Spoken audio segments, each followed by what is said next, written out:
Namaskar, welcome to my YouTube channel. In this video, today we will discuss about some important one-liner from Indian history and freedom movement. আজকের এই ভিডিওতে আমরা বিভিন্ন previous year প্রশ্ন থেকে বাছাই করা কিছু ইম্পর্টেন্ট ওয়ান-লাইনার প্রশ্ন আলোচনা করব। এই প্রশ্নগুলো কিন্তু হুবহু তোমাদের বিভিন্ন কোশ্চেন থেকে নেওয়া। আমি জাস্ট কোশ্চেনটা নিয়েছি এবং জাস্ট তার অ্যান্সারটা কী হবে সেটা লিখেছি। তোমরা অবশ্যই এই ভিডিও থেকে খুব হেল্পফুল হবে তোমাদের আপকামিং প্রিপারেশনকে আরও এগিয়ে নিয়ে যাওয়ার জন্য। তো চলো শুরু করা যাক। তোমরা যারা এই চ্যানেলে প্রথম, তোদের জন্য বলছি চ্যানেলটির কন্টেন্টগুলো যদি ভালো লেগে থাকে তো অবশ্যই লাইক করো এবং চ্যানেলকে সাবস্ক্রাইব করো এরকম ইনফরমেটিভ ভিডিও পাওয়ার জন্য। আমাদের আজকে প্রথম ওয়ান-লাইনার, সুভাষচন্দ্র বসু ছদ্মবেশে ভারত পরিত্যাগ করেছিল কত সালে? উত্তর হবে 17 জানুয়ারি 1941 সালে। ভারতের নৌ বিদ্রোহ কবে শুরু হয়? 1946 সালের 18 ফেব্রুয়ারি। ভারতের রেলপথ নির্মাণের পথিকৃৎ কে? উত্তর লর্ড ডালহৌসি। লর্ড ডালহৌসি আমাদের ভারতে প্রথম রেলপথ নির্মাণ করে। কত সালে নির্মাণ করে এটা তোমরা কমেন্ট বক্সে জানাও। নেক্সট, ভারতীয় শিক্ষা সার্ভিস গঠিত হয় কত সালে? 1896। ব্রহ্ম সমাজ, ভারতীয় মুসলিম সম্প্রদায়ের জাগরণের দূত বলা হয় কাকে? সৈয়দ আহমেদ খানকে। আলিগড় অ্যাংলো ওরিয়েন্টাল কলেজ প্রতিষ্ঠা করে কে? সৈয়দ আহমেদ খান। কত সালে? 1975 সালে। নেক্সট, 1857 সালের সিপাহী বিদ্রোহকে ভারতের প্রথম স্বাধীনতা সংগ্রাম বলে অভিহিত করে কে? ভি.ডি. সাভারকর। জিন্নাহ কংগ্রেস ত্যাগ করে কোন অধিবেশনের পরে? নাগপুরের অধিবেশন। কবে হয়েছিল? 1920। 1920 সালের নাগপুর অধিবেশনের পরে জিন্নাহ কংগ্রেস ত্যাগ করে। মিরাত উল আকবরের সঙ্গে জড়িত কোন বিখ্যাত ব্যক্তির নাম? রাইট অ্যান্সার রাজা রামমোহন রয়। ইস্ট ইন্ডিয়া কোম্পানিকে 1717 সালে ফরমান প্রদান করে কে? ফারুক শিয়ার। জেনারেল ডায়ারকে হত্যা করে কোন ব্যক্তি? উধম সিং। 1924 সালে কংগ্রেসের অধিবেশনের সভাপতিত্ব কে করেন? মহাত্মা গান্ধী। বেলগাঁও অধিবেশন 1924। 1929 খ্রিস্টাব্দ খুদাই খিদমতগার নামে যে দলটি কে তৈরি করে? আব্দুল গাফফার খান, যাকে সীমান্ত গান্ধীও বলা হয়। ব্রিটিশ ভারতে প্রথম মিশনারি স্কুল স্থাপন হয় কোথায়? মাদ্রাজে। হর্ষবর্ধন তার রাজধানী স্থানান্তরিত করেছিল কোথা থেকে? থানেশ্বর থেকে কনৌজে। প্রশ্ন আসে যে হর্ষবর্ধনের রাজধানী কোনটি? উত্তর হবে কনৌজ। ইস্ট ইন্ডিয়া কোম্পানি গঠনের সময় ভারতের শাসক কে ছিল? যখন ইস্ট ইন্ডিয়া কোম্পানি তৈরি হয় তখন ভারতের শাসক ছিল আকবর। খুবই ইম্পর্টেন্ট প্রশ্ন। 1857 সালের বিদ্রোহের সময় গভর্নর জেনারেল কে ছিল? লর্ড ক্যানিং। লর্ড ক্যানিং ভারতের প্রথম ভাইসরয়। বৌদ্ধ যুগে বা বৈদিক যুগে কিসের ব্যবহার প্রচলিত হয়েছিল? তামার ব্যবহার।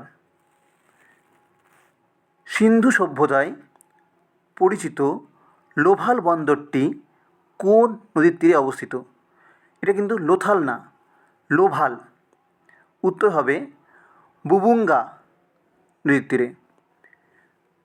মুঘল সম্রাট মহামতি আকবরের সময় বাংলাদেশকে ডাকা হতো কী নামে? খুবই ইম্পর্টেন্ট, সুবাহ-ই-বাংলাহা। যে গোষ্ঠী থেকে বাঙালি জাতির প্রধান অংশ গড়ে উঠেছে সেটি হলো অস্ট্রিক। প্রাচীন বাংলার জনপদকে গৌড় নামে একত্রিত করেছিল কোন রাজা? রাজা শশাঙ্ক। প্রাচীন বাংলার ইতিহাসে শেষ হিন্দু রাজা কে? লক্ষণ সেন। নালন্দা বিশ্ববিদ্যালয়ের বিখ্যাত বাঙালি পণ্ডিত কে ছিলেন? শীলভদ্র। বিদিশা যে রাজবংশের রাজধানী ছিল সেটি ছিল শুঙ্গ বংশ। শুঙ্গ বংশের প্রতিষ্ঠাতাকে? এটা তোমরা কমেন্টে জানাও। আমরা এখানে প্রায় 100টি ওয়ান লাইনার কোশ্চেন আলোচনা করব। তোমরা অবশ্যই সেসবই থাকো। এখানে অনেক কিছু জানতে পারবে এবং প্রতিটা লাইন কিন্তু পরীক্ষার জন্য খুবই ইম্পর্ট্যান্ট। তোমাদের upcoming police exam, railway group D, NTPC, CBC, CBD 2 এছাড়া অন্যান্য পরীক্ষার জন্য কিন্তু এই ওয়ান লাইনারগুলো খুবই ইম্পর্ট্যান্ট। যারা তোমাদের কোনো রিলেটিভস বা বন্ধুরা এরকম পরীক্ষা প্রিপারেশন নিচ্ছে তাদেরকে অবশ্যই এই ভিডিওটি শেয়ার করো এবং পছন্দ থাকলে অবশ্যই লাইক করো। কৈবর্ত বিদ্রোহ যে রাজার আমলে হয়েছিল তার নাম কি? দ্বিতীয় মহিপাল। নেক্সট, মুঘল সম্রাট জাহাঙ্গীর কী উপাধি গ্রহণ করে? গাজী উপাধি ধারণ করেছিল। মার্কিন যুক্তরাষ্ট্রের কৃতদাস প্রথার বিলোপ হয় কত সালে? 1853 সালে। বাংলার প্রথম নবাব ছিলেন কে? মুর্শিদ কুলি খান। ভারতবর্ষকে নৃতত্ত্ব জাদুঘর কে বলেছেন? খুবই ইম্পর্ট্যান্ট।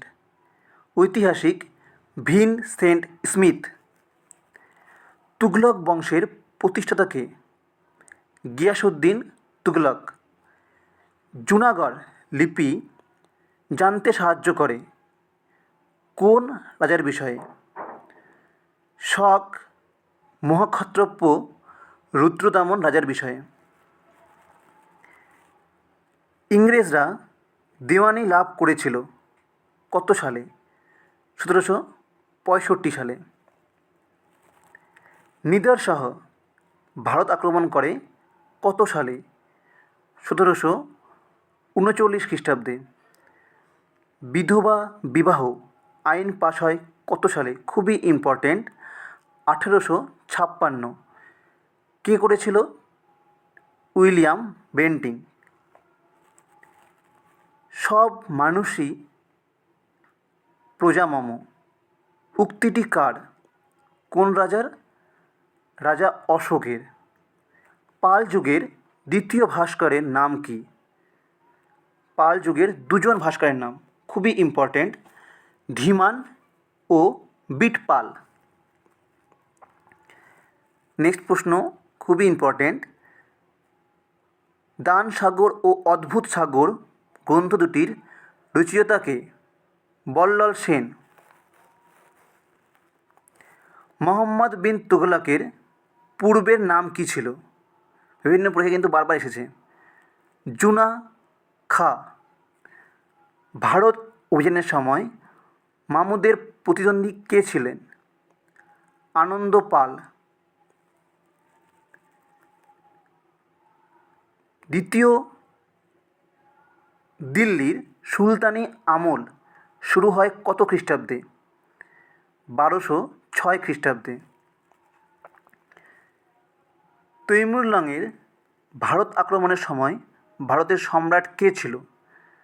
তৈমুরলং যখন আক্রমণ করেছিল তখন ভারতের সম্রাট ছিল তুগলক বংশের শেষ সম্রাট নাসিরুদ্দিন মামুদ।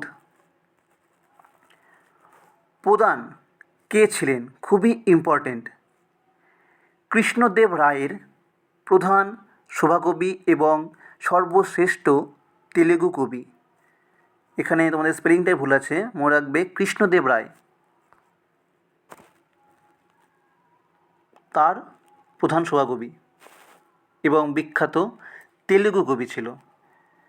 বাবরের আসল নাম কি? খুবই ইম্পর্ট্যান্ট, জহিরুদ্দিন বা জাহিরুদ্দিন, দুটি বানানো হয়, জাহিরুদ্দিন মোহাম্মদ বাবর। আকবরের আসল নাম কী ছিল?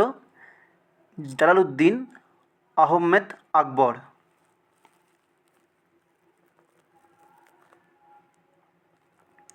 দ্বৈত শাসনের প্রবক্তা কে? Lord Clive. শাহজাহান ও ঔরঙ্গজেবের আমলে ভারতে আগত দুজন পর্যটকের নাম বলো। খুবই ইম্পর্টেন্ট প্রশ্ন আসে যে এই পর্যটকগুলি কার সময় এসেছিল। এই দুজন পর্যটকের নাম মানুচি আর বুর্নিয়ে। কংগ্রেসের সভাপতি নির্বাচনের সুভাষচন্দ্র বসু পরাজিত করেছিল কাকে?